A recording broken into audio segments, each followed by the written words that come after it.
Good morning दोस्तों, आपका स्वागत है हमारे यूट्यूब चैनल पर जिसका नाम है एडिटोरियल बाय प्रियांशु। तो आज हम जो सॉल्व करने वाले हैं वो करने वाले हैं आपका 9 जून का जो द हिंदू का एडिटोरियल आया है उसको पूरी तरह से सॉल्व करने वाला है। मेरे वीडियो की सिर्फ एक ही खास बात है कि मैं उन विद्यार्थियों को देखकर ही अपनी पूरी पीपीटी को डिज़ाइन करता हूँ जिनको इंग्लिश में कुछ भी नहीं आता। इनफैक्ट वो ऐसे बच्चे हैं जिनका इंग्लिश का लेवल 0 है और वो कॉम्प्रिहेंशन में या फिर अपने क्लोज टेस्ट में एसएससी की किसी भी एग्ज़ाम में एक अच्छा स्कोर कर पाएँ, उनको देख करके मैं अपनी वीडियो को डिज़ाइन करता हूँ। यानी मेरे कहने का मतलब है कि जो मैं आपको अपनी वीडियो में क्लोज टेस्ट या फिर जो मैं आपको द हिंदू का एडिटोरियल पढ़ाने वाला हूँ और समझाने वाला हूँ उसको आप इस तरह से समझेंगे कि आप उसको खुद भी सॉल्व कर पाएँ, क्योंकि मैं उसको वर्ड टू वर्ड एक एक हिंदी करके आपको समझाऊंगा ताकि आपको सही से समझ में आ सके। ठीक है, तो आप वीडियो के अंत तक बने रहिएगा। कॉम्प्रिहेंशन को स्ट्रॉन्ग करने के 3 सबसे बड़े पिलर होते हैं। पहला है आपका रीडिंग, दूसरा है आपका वोकेबलरी, तीसरा है आपका प्रैक्टिस करना जो आप cloze test and previous year कि जो पैसेज होते हैं उनको सॉल्व करके करते हैं। यदि ये तीनों चीज़ें हैं तो फिर आपके जो मार्क्स हैं, जो अगर आपका क्लोज टेस्ट 5 क्वेश्चन आ रहे हैं तो उसमें से आप 5 में से 4 डेफिनेटली ही करेक्ट कर पाएंगे स्टार्टिंग के दिनों में। 6 महीने के बाद आप 5 के 5 अटैम्प्ट कर पाएंगे कॉन्फिडेंट होकर के। ठीक है, कॉन्फिडेंट होकर के। इस वीडियो में आपको जितने भी एडिटोरियल मिलेंगे सब के सब द हिंदू के मिलेंगे, लेटेस्ट मिलेंगे। ये हमारे चैनल का नाम है एडिटोरियल बाय प्रियांशु। एक बार मैं आपको डेमो दिखा देता हूँ कि मैं आपको किस तरह से पढ़ाऊँगा। तो ये है हमारी वोकैब जो मैं आपको जो डेली न्यू वोकैब आती है एडिटोरियल में वो आपको वर्ड टू वर्ड सिनोनिम्स के माध्यम से पढ़ाऊँगा। साथ में ही पहले मैं आपको ये पैसेज पढ़ने के लिए दूंगा, फिर मैं आपको इस तरह से वर्ड टू वर्ड हिंदी के माध्यम से समझाऊंगा ताकि आपको कोई भी प्रॉब्लम ना हो खुद से इस पैसेज को पढ़ने में। चलिए वीडियो स्टार्ट करते हैं। हमारा जो पहला वर्ड है वो है हमारा इन्वॉक्ड। क्या है हमारा फर्स्ट वर्ड? इन्वॉक्ड। इसको प्रोनाउंस कैसे करेंगे? इसको प्रोनाउंस करने के लिए हम इसको बोल सकते हैं इनवॉक्ड। क्या? इनवॉक्ड, जिसका हिंदी मीनिंग होता है लागू करना। एक्सेक्ट मीनिंग की बात करेंगे तो होता है टू मेंशन और apply something like a law, rule, reason और power to support and action. यानी कि किसी काम को सही ठहराने के लिए किसी कानून, नियम, कारण या शक्ति का हवाला देना या उसे लागू करना ही हमारा क्या कहलाता है? इनवॉक। क्या कहलाता है हमारा? इनवॉक।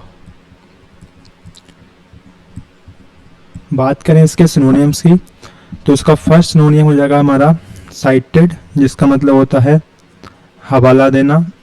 दूसरा हो जाएगा अप्लाइड, तीसरा हो जाएगा आपका इन्फोर्स्ड। एंटोनियम की बात करो तो एंटोनियम हो जाएंगे आपके ignored, neglected and overlooked. Example की बात करें तो इसका जो एग्जाम्पल हो जाता है वो हो जाता है आपका the rule was invoked during the emergency. यानी आपातकाल में नियम प्रयोग में लाया गया। नियम को क्या किया गया? इन्वॉक्ड यानी लागू किया गया। आगे बढ़ते हैं हमारे दूसरे वर्ड पर। हमारा दूसरा वर्ड है रिव्यूक। रिव्यूक किस तरह से पढ़ेंगे? इस तरह से, रिव्यूक, जिसका हिंदी मीनिंग क्या होता है? डांटना। क्या होता है? डांटना। इसका एग्जैक्ट मीनिंग क्या होता है? To speak angrily to someone because they did something wrong. यानी किसी की गलती पर उस पर गुस्से में बोलना ही क्या कहलाता है? हमारा रिवोक। रिवोक यानी कि डांटने को हम क्या बोलते हैं? रिवोक। इसका सिनोनिम्स क्या होगा आपका? स्कॉल्ड, रिप्रीमेंड, एडमोनेस। एंटो क्या हो जाएंगे आपके इसके? Price, complement, encourage. सेंटेंस की बात करें एग्जाम्पल की तो हम इस वर्ड को सेंटेंस में इस तरह से यूज कर सकते हैं the teacher revoked him for being late. शिक्षक ने देर से आने पर उसे क्या करा?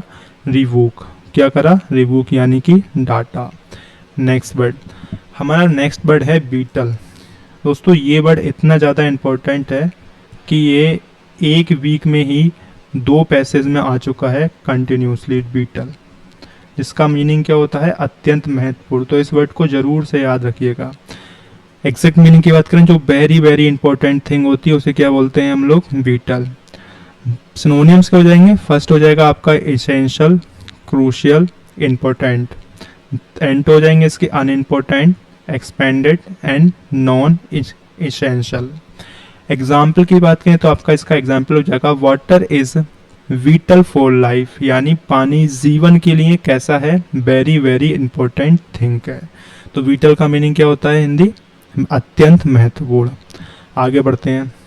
हैबिटेट, हैबिटेट, हैबिटेट का जो हमारा हिंदी मीनिंग होता है वो होता है किसी जीव या प्राकृतिक घर।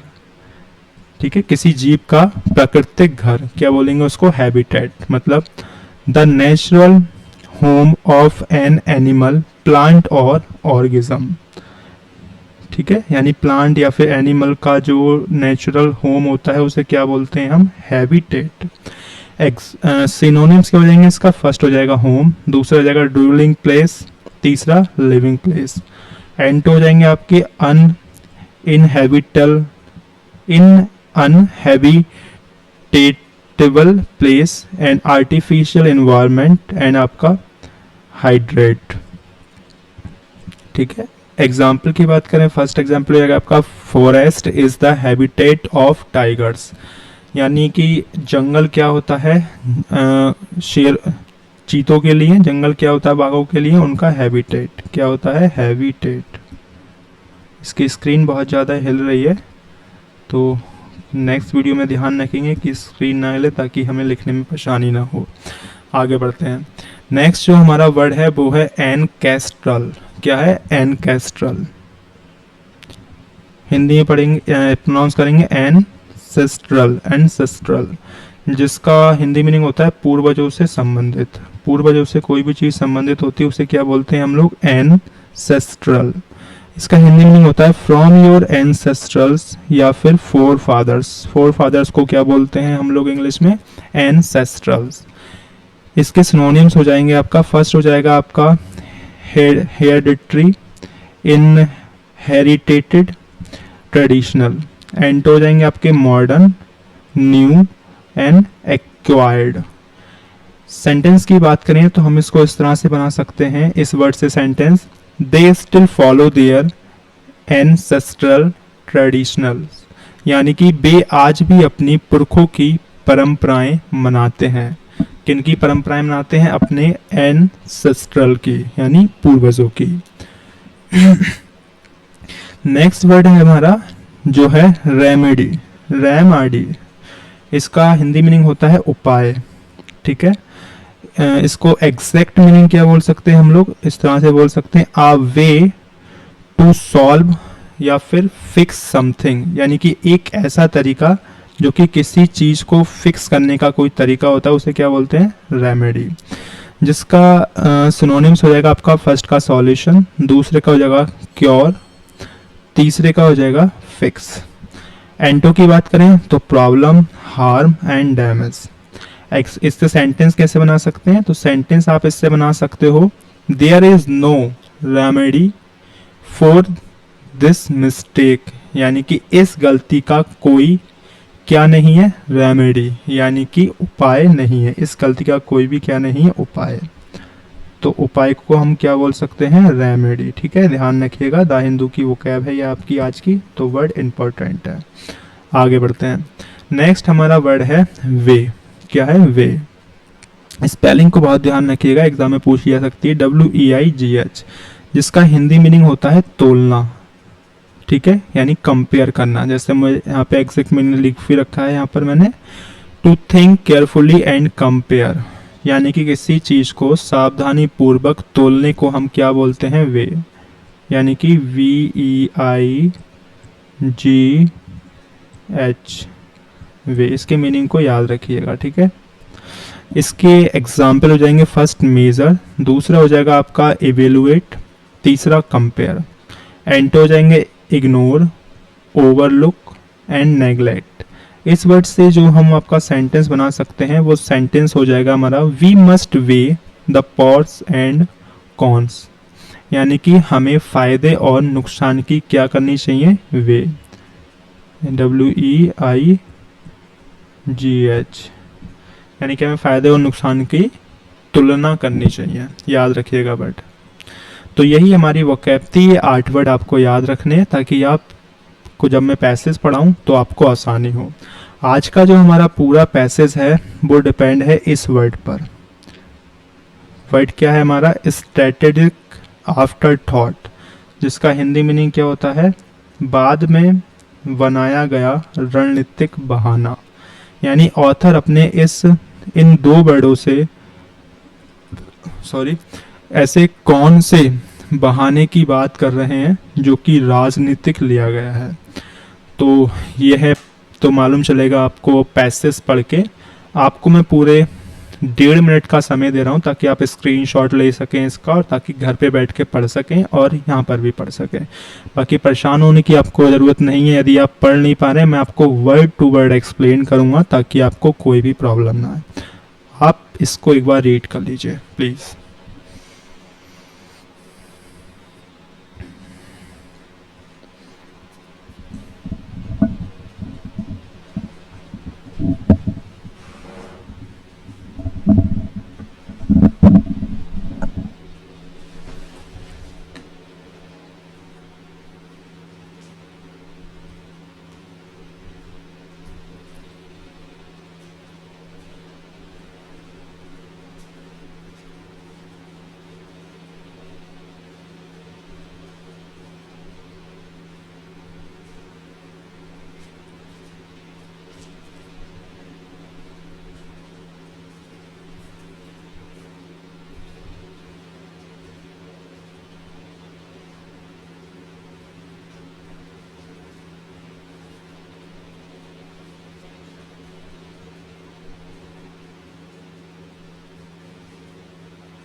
मैं आशा करूँगा कि आपने इस पूरे पैसेज को एक बार गो थ्रू कर लिया होगा, बट परेशान होने की रिक्वायरमेंट नहीं है। इस पूरी पीपीटी का लिंक मैं आपको नीचे डिस्क्रिप्शन में प्रोवाइड करा दूंगा।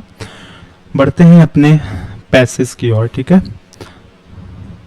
फर्स्ट जो हमारा लाइन है वो है the government must be transparent with the Nicobar project. The government का मतलब होता है सरकार, मस्ट बी होना चाहिए, ट्रांसपेरेंट पारदर्शी, विद का मतलब के साथ, निकोबार प्रोजेक्ट निकोबार परियोजना के साथ। इस पूरी लाइन का मतलब क्या होगा, सरकार को निकोबार परियोजना के साथ पारदर्शी होना चाहिए। जैसे कि हमारी ये लाइन है the government must be transparent with the Nicobar project, यानी कि गवर्नमेंट को निकोबार प्रोजेक्ट के साथ ट्रांसपेरेंट यानी पारदर्शी होना चाहिए। आगे बढ़ते हैं। नेक्स्ट जो लाइन का वर्ड है वो है फॉर अ प्रोजेक्ट, यानी कि एक ऐसी परियोजना के लिए सो ऑफन इन्वॉक्ड, जिसे बार बार उद्धृत या फिर प्रयोग किया जाता है। एज अ मैटर ऑफ, एक मुद्दे के रूप में। नेशनल सिक्योरिटी स्ट्रेटेजी यानी राष्ट्रीय सुरक्षा रणनीति। इस पूरी वर्डों का जो लाइन में अर्थ होगा वो होगा एक ऐसी परियोजना के लिए जिसे बार बार राष्ट्रीय सुरक्षा रणनीति के मुद्दे के रूप में उपयोग किया जाता है। यानी कि एक ऐसी परियोजना के लिए, यानी फॉर अ प्रोजेक्ट, एक ऐसी परियोजना के लिए जिसे बार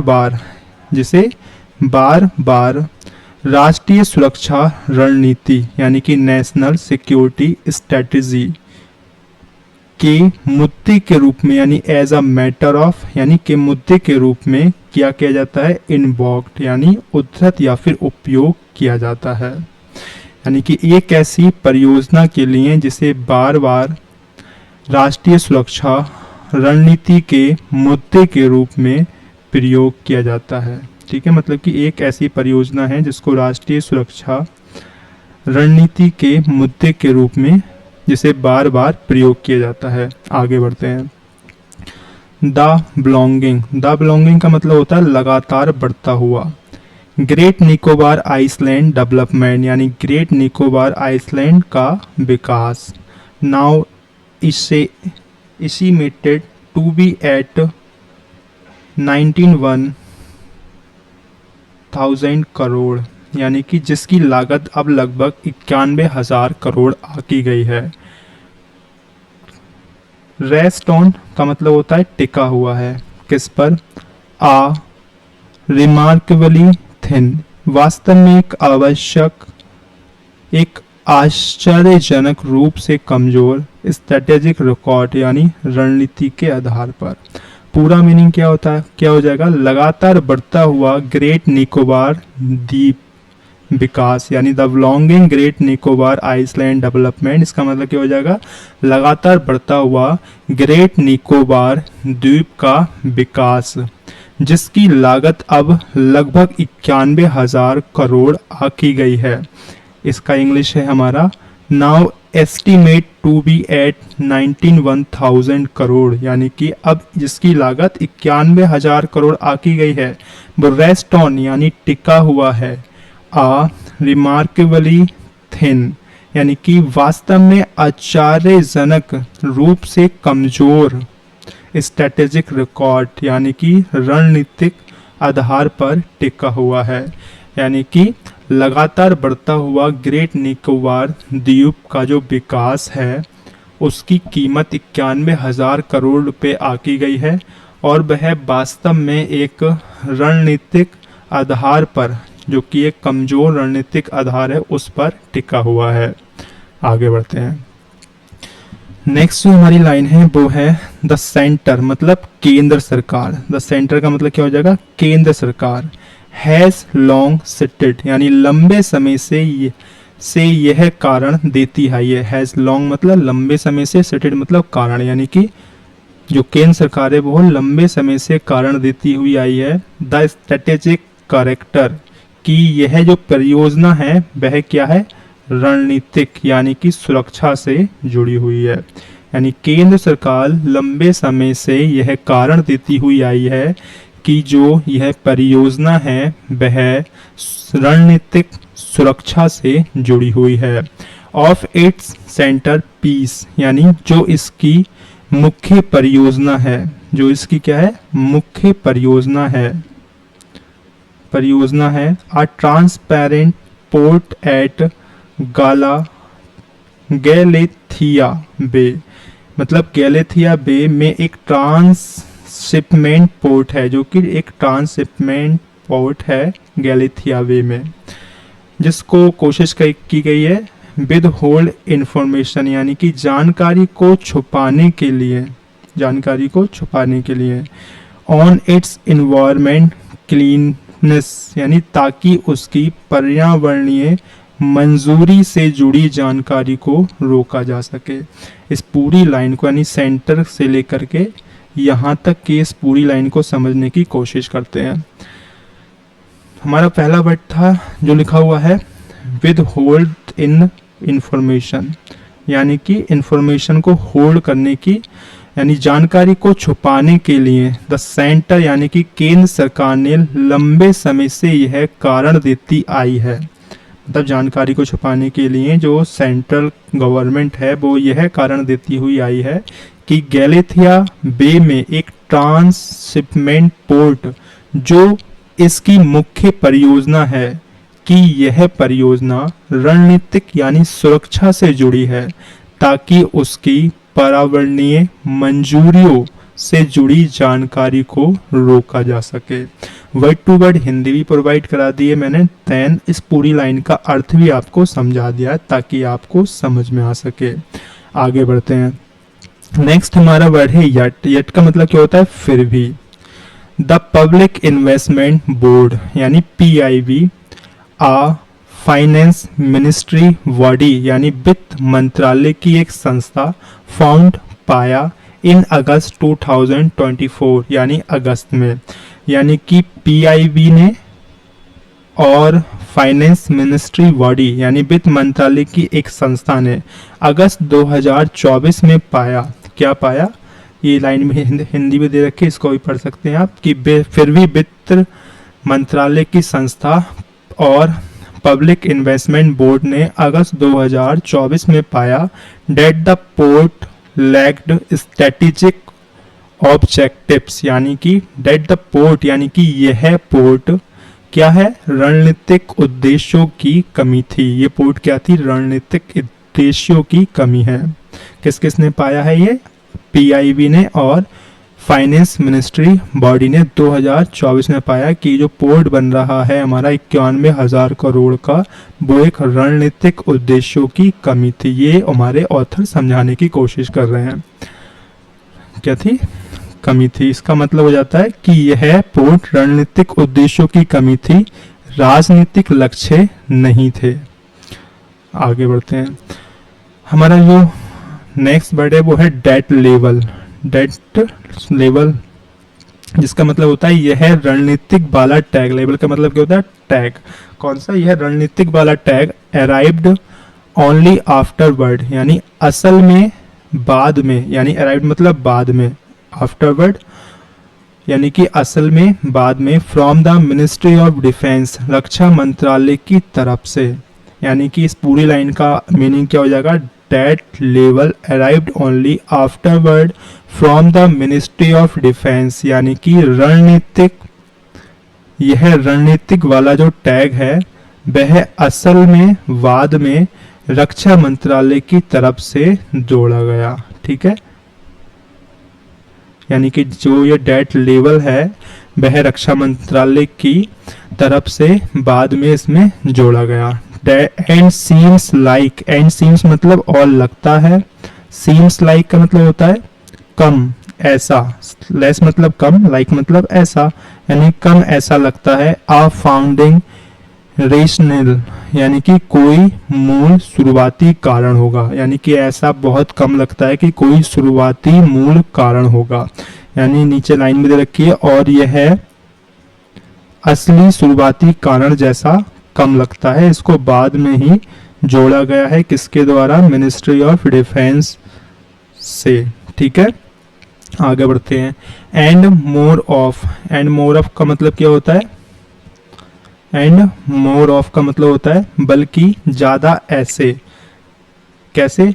एंड आफ्टर थॉट जैसे बाद में सोचा गया बहाना। आफ्टर थॉट का मतलब क्या होता है? बाद में सोचा गया बहाना, बल्कि ज्यादा ऐसा लगता है कि कोई बाद में सोचा गया बहाना है।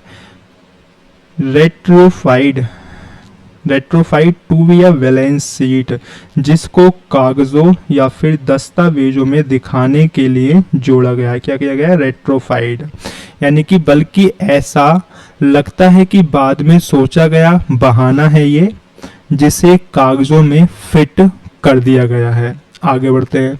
नेक्स्ट जो हमारी लाइन है वो है both PIB and public private partnership appraisal committee clear the proposal.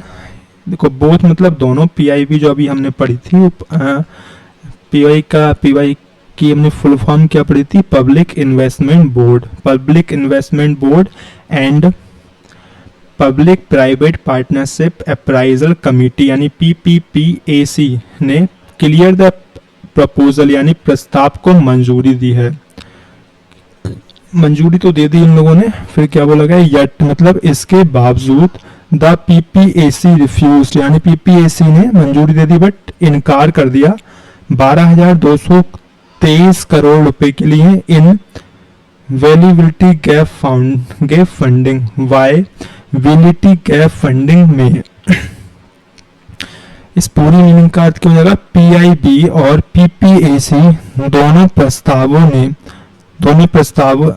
ने प्रस्तावों को मंजूरी तो दे दी, लेकिन इसके बावजूद PPPAC ने 12,230 करोड़ रुपए की वायबिलिटी गैप फंडिंग देने से क्या कर दिया, रिफ्यूज यानी कि इनकार कर दिया।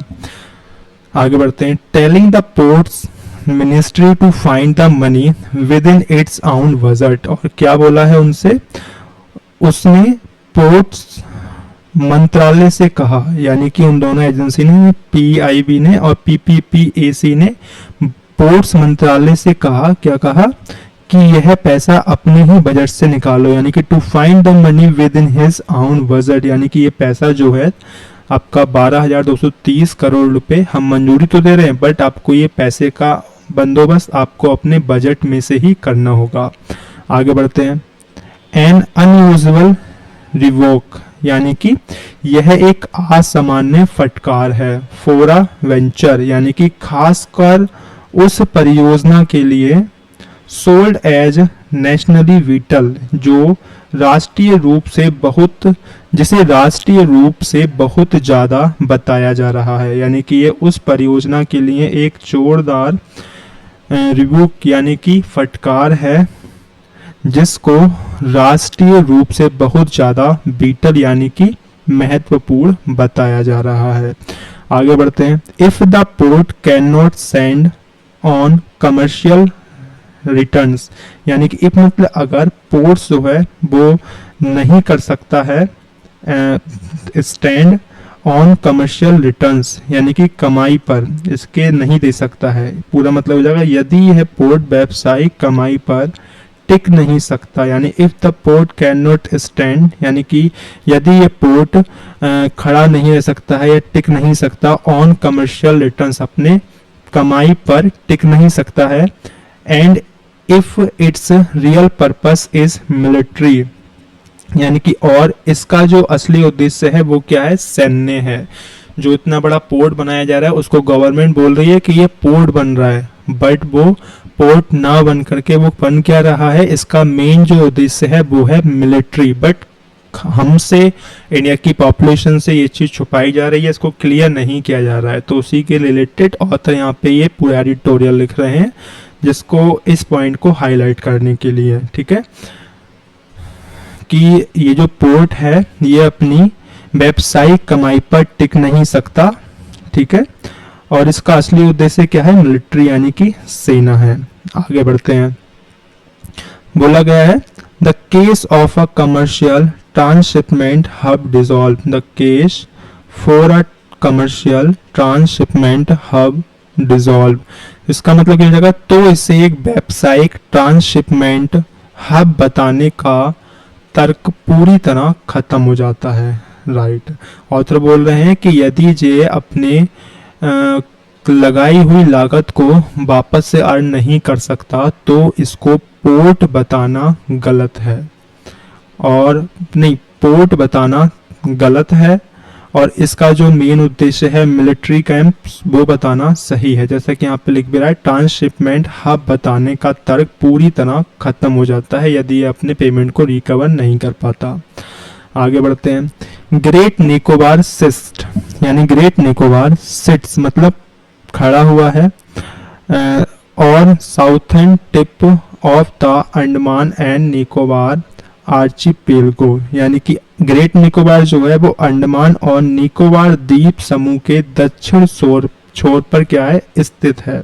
सिट मतलब क्या सेंस दे रहे हैं यहाँ पे, स्थित है, यानी कि जो ग्रेट निकोबार है वो साउथर्न यानी कि अंडमान और निकोबार द्वीप समूह के दक्षिण छोर पर स्थित है। आगे बढ़ते हैं। स्थित होने के साथ साथ क्या है, ब्रैप्ट इन ट्रॉपिकल रेन फॉरेस्ट। ब्रैप्ट मतलब ढका हुआ है किससे, ट्रॉपिकल रेन फॉरेस्ट यानी अपने उष्ण कटिबंधनीय वर्षा वनों से ढका हुआ है। And fringed by reefs of rare ecological value और दुर्लभ पारिस्थितिक महत्व वाली प्रबल भित्तियों से भी घिरा हुआ है। आगे बढ़ते हैं। द प्रोजेक्ट यानी कि यह परियोजना port international airport power plant and township, यानी कि यह जो परियोजना है वो पोर्ट अंतर्राष्ट्रीय हवाई अड्डे हो गए, पावर प्लांट और township, would clear vast track of the forest, और उस जंगल के बहुत बड़े हिस्सों को साफ कर देगी। क्या कर देगी, वास्ट ट्रैक्स यानी कि बड़े हिस्सों को क्या कर देगी, क्लियर यानी कि साफ कर देगी। ये जो परियोजना है जंगल के बहुत बड़े हिस्सों को साफ कर देगी, जिनमें से आगे बोला गया है मच ऑफ इट प्राइमरी। क्या बोला गया है, मच ऑफ इट प्राइमरी। इसका मतलब क्या है, जिनमें से ज्यादातर प्राकृतिक और अनटच जंगल है। जिनमें से ज्यादातर क्या है, प्राकृतिक और अनटच जंगल है। आगे बढ़ते हैं। And disturb the nesting witches of the leather back turtle, यानी कि ये किस किस को डिस्टर्ब करेगी, ये लेदर बैक कछुओं के अंडे देने वाले समुद्री तट, यानी कि जो लेदर बैक वाले जो कछुए होते हैं जो समुद्री तट पर रहते हैं उनको डिस्टर्ब करेगी। और किसको करेगी, the habitat of the endemic Nicobar megapode, यानी कि और निकोबार मेगापोड नामक स्थानीय पक्षी का आवास भी नष्ट करेगी। यानी कि जो निकोबार तट पर एक प्रजाति रहती है, इसका नाम मेगापोड है, उसके निवास स्थान को भी ये परियोजना नष्ट करेगी। साथ में ही लेदर वाले जो लेदर बैग वाले जो कछुए हैं जो समुद्री तट पर अंडे देते हैं उनको भी ये डिस्टर्ब करेगी यानी कि नष्ट करेगी। ठीक है, आगे बढ़ते हैं। साइंटिस्ट यानी कि वैज्ञानिक हु जो हैव स्टडी द आइसलैंड, यानी कि जिन वैज्ञानिकों ने इस द्वीप पर अध्ययन किया है, वार्न चेतावनी देते हैं वो, that's the loss would be irreversible, यानी कि यह जो लॉस हो रहा है, जो नुकसान है वह वापस नहीं लाया जा सकता। That the loss would be irreversible, यानी कि यह जो नुकसान है वह वापस कभी भी नहीं लाया जा सकता। आगे बढ़ते हैं। एंड और डेट की no afforestations elsewhere we can replace what is felled here. इस पूरे सेंटेंस का मतलब क्या हो जाएगा, और कहीं और पेड़ लगाकर भी या काटे गए जंगल की भरपाई नहीं की जा सकती। इस पूरी लाइन का सिंपल सा अर्थ ये है हमारा कि कहीं और पेड़ लगाकर के इस जंगल को काटने की भरपाई नहीं की जा सकती। ये वाली बात वो लोग बोल रहे हैं जिन साइंटिस्टों ने इस जंगल पर, इस अंडमान, ये जो हमारा है अंडमान निकोबार, उस पर अध्ययन किया है, इस हमारे द्वीप समूह पर इस पर अध्ययन किया है।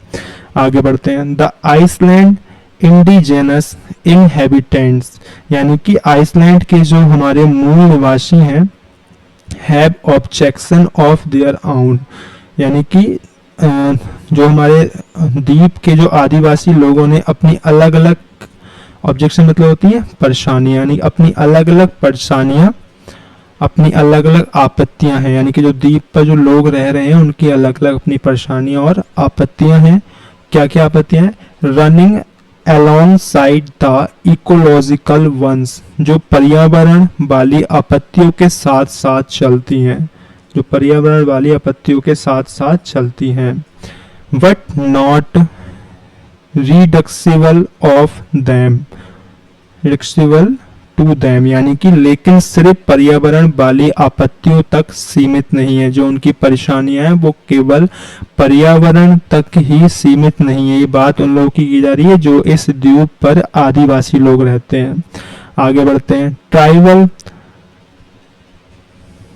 काउंसिल हैव सेड, यानी कि जो आदिवासी परिषद जो है उन्होंने क्या कहा है, डेट की consent was secured without full disclosure.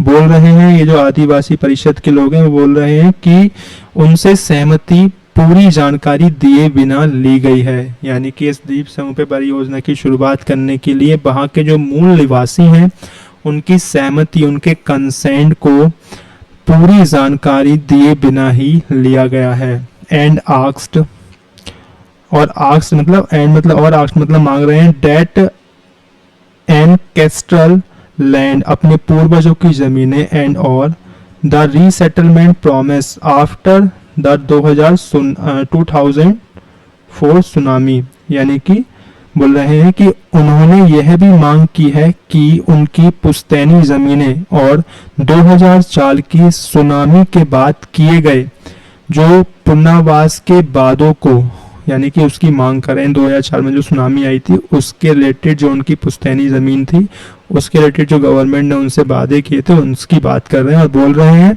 Not we overridden by the project, इस प्रोजेक्ट के माध्यम से उसको हाइड करने की कोशिश या उसको नज़रअंदाज करने की कोशिश ना की जाए। आगे बढ़ते हैं। नेक्स्ट है हमारा, their criticism is not a refusal of all development, यानी कि उनकी जो आलोचनाएं हैं वो यह नहीं है कि वे हर तरह के विकास के खिलाफ हैं, यानी कि ट्राइबल जो है, जो जनजाति है, उनकी जो ये जो मांगे हैं वो ऐसा नहीं है, जो आलोचनाएं हैं कि वो विकास के खिलाफ हैं, बल्कि वो क्या बोल रहे हैं, the cure all is with scale scarcity and sequence, उनकी समस्याएं प्रोजेक्ट के पैमाने, गोपनीयता और प्रक्रिया से है, यानी जो गवर्नमेंट पूरी तरह से बता नहीं रही है, बोल रही है कि हम यहाँ पोर्ट बना रहे हैं और जबकि प्रॉब्लम है कि वहाँ पे कोई ट्रांसशिपमेंट ना बन करके मिलिट्री का कुछ मिलिट्री से रिलेटेड कुछ बन रहा है, उसको एग्जैक्ट इन्फॉर्मेशन ना दी जाने के कारण ही आदिवासी लोग इस पे अपनी इस चीज़ को क्रिटिसाइज कर रहे हैं, आलोचना कर रहे हैं। उसी के बाद से ये डर रहे हैं कि जो बताया जा रहा है उसका मेन उद्देश्य कुछ और है, बनाया कुछ और जा रहा है, इसलिए ही ये इस चीज़ की आलोचना कर रहे हैं। ये विकास के खिलाफ नहीं है बल्कि ट्रांसपेरेंसी के खिलाफ है, पारदर्शिता को होना चाहिए इस परियोजना और इस जो हिडन इनका पर्पस है उसके बीच में। आगे बढ़ते हैं। A project conceived at a magnitude the island can not absorb, यानी कि यह प्रोजेक्ट इतना बड़ा है कि द्वीप जो है इसे संभाल नहीं सकता। जो ये द्वीप पे परियोजना चल रही है, बोला जा रहा है कि ये प्रोजेक्ट इतना बड़ा है कि ये द्वीप इसको संभाल नहीं सकता। द रेमेडी इज ट्रांसपेरेंसी, इसका समाधान ही पारदर्शिता है। इस चीज का समाधान ही क्या है? पारदर्शिता। The centre should release the high powered committee report in full, केंद्र सरकार को उच्च स्तरीय समिति की पूरी रिपोर्ट सार्वजनिक करनी चाहिए। क्या करनी चाहिए? सेंटर यानी केंद्र सरकार को शुड रिलीज करनी चाहिए the high powered committee report को। Tribal council have said, tribal council जो है वह कह रही है, क्या कह रही है कि consent was secured without full disclosure, कि उनसे सहमति पूरी जानकारी के बिना ली गई है। साथ में account openly for the true cost to the public exchequer, यानी कि और यह भी साफ साफ बताना चाहिए कि परियोजना पर सरकारी खजाने में से असली कितना खर्च हो रहा है। ठीक है, मतलब दो चीज़ों की डिमांड की गई है कि सबसे पहले जो जानकारी है उसको ट्रांसपेरेंट किया जाए, सभी के सामने लिया जाए, लेकर के आया जाए। साथ में ही इस परियोजना पर हमारे एक्सचेकर यानी कि हमारा जो पैसा है उसमें से कितना खर्च किया जा रहा है इस परियोजना पर, इसके बारे में भी हमको बताया जाए। आगे बढ़ते हैं। Their criticism is not a refusal of all development, ये वाली रिपीट हो गई है, कोई no problem. And weigh it against an environment, यानी कि फिर इस खर्च की तुलना उस पर्यावरणीय नुकसान से करनी चाहिए, यानी कि वो लगा एंड वे तुलना करनी चाहिए इसकी अगेंस्ट, किसके अगेंस्ट में? Environment loss. इस चीज की तुलना करनी चाहिए इन्वायरमेंट लॉस के कंपैरिजन में that the exchequer can never reimburse, यानी कि जिसकी भरपाई सरकारी खजाना कभी भी नहीं कर सकता। ठीक है, जो बोला गया है कि फर्स्ट सबसे पहले जानकारी को ट्रांसपेरेंट किया जाना चाहिए। सेकंड, हमें मालूम होना चाहिए कि हमारे एक्सचेकर मतलब कि हमारा जो खजाना है उसमें से कितना पैसा इस परियोजना पे लागू हो रहा है। देन तीसरी बात बोली गई है कि इसकी जो भरपाई है वह कोई भी खजाना भर नहीं सकता। ठीक है, साथ में ही जो पर्यावरण लॉस हुआ है उसको कंपेयर किया गया है इस परियोजना से, क्या इतने लॉस करके ये परियोजना हमें इसकी तुलना में जो लॉस हुआ है हमको बेनिफिट प्रोवाइड करा पाएगी। इन सब चीज़ों की डिमांड की गई है गवर्नमेंट से। आगे बढ़ा गया है, a project of this scale ops the country at least that much, बोला गया है इतने बड़े पैमाने का प्रोजेक्ट देश के प्रति कम से कम इतना तो कर्तव्य निभाए। अब ऑथर थोड़ा सा फोर्सफुली बोल रहे हैं मजाकिया स्वभाव में कि इतना बड़ा प्रोजेक्ट चल रहा है बट देश के प्रति कम से कम इतना तो कर्तव्य निभाए ये परियोजना। क्या इतना तो कर्तव्य निभाए, जिसके इस वर्ड का एग्जैक्ट होता है क्या बोलना चाहते हैं, इतना बड़ा प्रोजेक्ट है तो देश को कम से कम इतनी पारदर्शिता तो मिलनी ही चाहिए। मतलब ऑथर बोल रहे हैं जब इतनी बड़ी परियोजना है 2300 करोड़ की परियोजना है तो पब्लिक को भी इसकी डिटेल्स की अनुमति होनी चाहिए। हम लोग भी समझ पाए कितना पैसा लग रहा है, किस लिए बन रहा है, क्या इतना लॉस जो एनवायरनमेंट को हो रहा है उस पर ये बर्थड है या फिर नहीं, इसके बारे में चर्चा की गई। तो जो हमारा फर्स्ट जो वर्ड था जो कि बहाना था वो ये बहाना है कि गवर्नमेंट जो है वो एक परियोजना स्टार्ट करी है उसने इस द्वीप पर और उसको बोल रहे हैं कि ये पोर्ट ट्रांसशिपमेंट के रिलेटेड परियोजना है, बट एक्चुअल में वो क्या है वो कुछ और ही है जिसकी जानकारी पब्लिश नहीं कर रही है गवर्नमेंट। तो ये हमारा था आज का पूरा एडिटोरियल जो मैंने अभी आपको समझाया। अभी अगर आपको नहीं समझ में आया तो इस वीडियो को दोबारा देखिए, वर्ड टू वर्ड पढ़ने की कोशिश कीजिए। मैं डेफिनेटली गारंटी लेता हूँ कि आप इस एडिटोरियल को आसानी से समझ पाए होंगे, पढ़ भी पाए होंगे। ठीक है, यहाँ तक बने रहने के लिए आप सभी का दिल से धन्यवाद है। अपने प्यारे से चैनल को एडिटोरियल प्रियांशु को सबसे पहले आप सब्सक्राइब कर दीजिए, वीडियो को जरूर से शेयर कीजिए उन दोस्तों के साथ जिनको द हिंदू न्यूज़पेपर बहुत टफ लगता है और वो कॉम्प्रिहेंशन से पीछे भाग रहे हैं, क्लोज टेस्ट में नंबर ही नहीं आ रहे हैं। हल्के हल्के स्टार्ट करेंगे, हल्के हल्के हमारा क्लोज टेस्ट कॉम्प्रिहेंशन सब कुछ इम्प्रूव हो जाएगा। सिर्फ मुझे आपको 30 से 40 मिनट देने पड़ेंगे। वीडियो पसंद आया है तो लाइक कर दीजिएगा, कमेंट जरूर से कीजिएगा। मुझे पता है कि मैं अभी इस फील्ड में बहुत ही नया हूँ, ठीक है, मुझे इतनी नॉलेज नहीं है, बट मैं एक चीज़ पर विश्वास रखता हूँ कि यदि हम किसी भी चीज़ को कंटिन्यूसली करते रहते हैं तो हम उसमें एक दिन इतने आगे निकल जाते हैं कि जो हमारे कॉम्पिटिटर हैं हम उनको भी पीछे छोड़ देते हैं। तो मुझे पूरा बिलीव है कि मैं अपने कंटेंट में कभी भी कमी नहीं रखूँगा आपके लिए, और डे बाय डे हम अपने कंटेंट को इम्प्रूव करेंगे। आपको जो भी प्रॉब्लम हो रही है इस आर्टिकल को सॉल्व करने में तो प्लीज़ मुझे अपना सजेशन कमेंट बॉक्स में ज़रूर दीजिए। आज थी हमारी डेट 9, आपको इसी टाइम यानी कि 11:30 या फिर 12 बजे से पहले तक आपको द हिंदू का एडिटोरियल इतनी आसान भाषा में समझने के लिए मिल जाया करेगा। यहाँ तक बने रहने के लिए धन्यवाद। आपका दिन शुभ हो और जल्द से जल्द माँ सरस्वती जी आप सभी की जॉब लगवा दें। धन्यवाद।